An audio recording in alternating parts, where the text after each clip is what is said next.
आज की कहानी का शीर्षक है न्यायप्रिय राजा। उदयपुर राज्य में एक बहुत ही न्यायप्रिय राजा हुआ जिसका नाम था राजा सत्यवान। राजा सत्यवान के निष्पक्ष न्याय की कीर्ति दूर दूर तक फैली हुई थी। एक बार की बात है, एक साहूकार राजा के दरबार में अपनी फरियाद लेकर आया। उसने कहा, महाराज, प्रतिदिन मेरी दुकान से अनाज चोरी हो जाता है, किंतु ना कोई ताला खुला रहता है और ना ही धन चोरी होता है। केवल कुछ अनाज ही गायब रहता है। मुझे चोर का पता नहीं चल पा रहा है। क्या तुम्हें किसी के ऊपर शक है? नहीं महाराज, मुझे किसी के ऊपर शक नहीं है।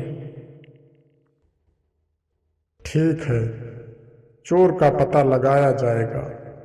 अब तुम जा सकते हो। साहूकार ने राजा को प्रणाम किया और वहां से चला गया। अगले दिन राजा वेश बदलकर साहूकार की दुकान के पास छिप गया। थोड़ी ही देर में उसने देखा, एक व्यक्ति आया। उसने दुकान के पास रखे हुए घड़े में हाथ डालकर थोड़े से अनाज का थैला लेकर जाने लगा। राजा भी उसके पीछे चल दिया। वह व्यक्ति अपने घर गया और अनाज को अपनी पत्नी को देते हुए कहा, अगर साहूकार मुझे पूरी मजदूरी देता तो मुझे चोरी नहीं करनी पड़ती। अब जाकर उसके घर का चूल्हा जला और भोजन पकना शुरू हुआ।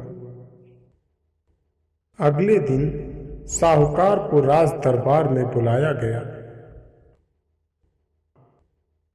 तुम्हारे दुकान में जो नौकर काम करता है, अनाज वही ले जाता है। किंतु महाराज, वह तो मेरे साथ ही दुकान से जाता है, फिर चोरी कैसे करता होगा?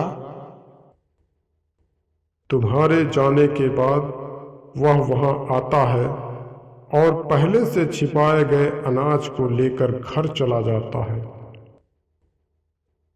तुमने अपने नौकर को न्यूनतम मजदूरी भी नहीं दी, इसलिए उसे चोरी करने के लिए बाध्य होना पड़ा।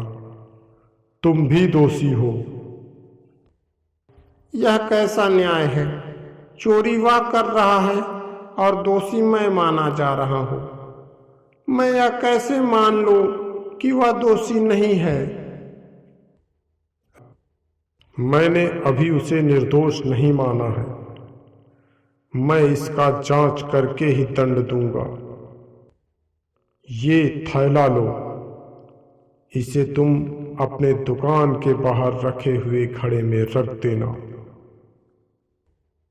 अगले दिन रात्रि के समय नौकर फिर से वह अनाज निकालने आया और वहां उसे वह थैला मिला।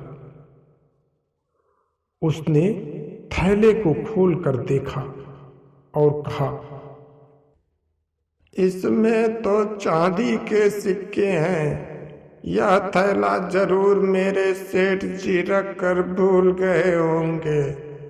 मैं इसे यहीं पर छोड़ देता हूँ।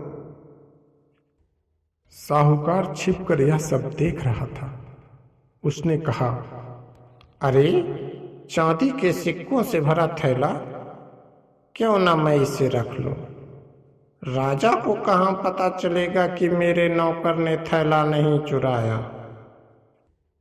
वह नौकर के जाने के बाद थैला लेकर घर चला गया। घर जाकर उसने चांदी के सिक्कों से भरा थैला खोला और उसे गिनते हुए कहा, आज तो मैं माला माल हो गया, आज तो मैं माला माल हो गया। अगले दिन साहूकार और उसका नौकर दोनों राज दरबार में बुलाए गए। महाराज, ये चोर है, इसे सजा दी जाए। बताओ, तुमने चोरी क्यों की? महाराज, मैं सेठ जी के यहाँ पूरा मन लगाकर कार्य करता था, लेकिन आए दिन कोई न कोई बहाने से ये मेरी तनख्वाह काट लेते थे।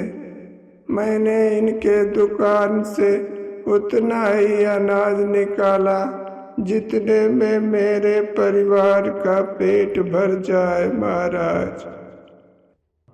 लेकिन कल तुमने चांदी के सिक्कों से भरा थैला चुराया।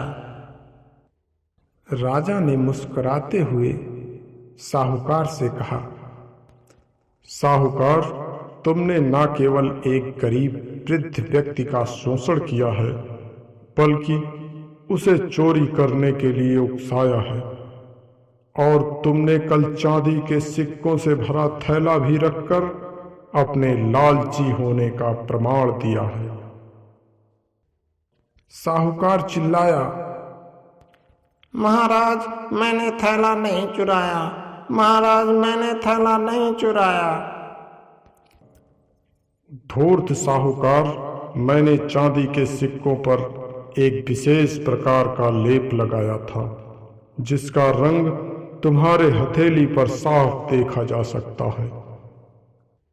साहूकार घुटनों के बल बैठकर राजा के सामने गिड़गिड़ाने लगा, महाराज, मुझे माफ कर दीजिए। महाराज, मुझे माफ कर दीजिए। राजा ने कहा, सिपाहियों, इसे ले जाकर कारागार में डाल दो।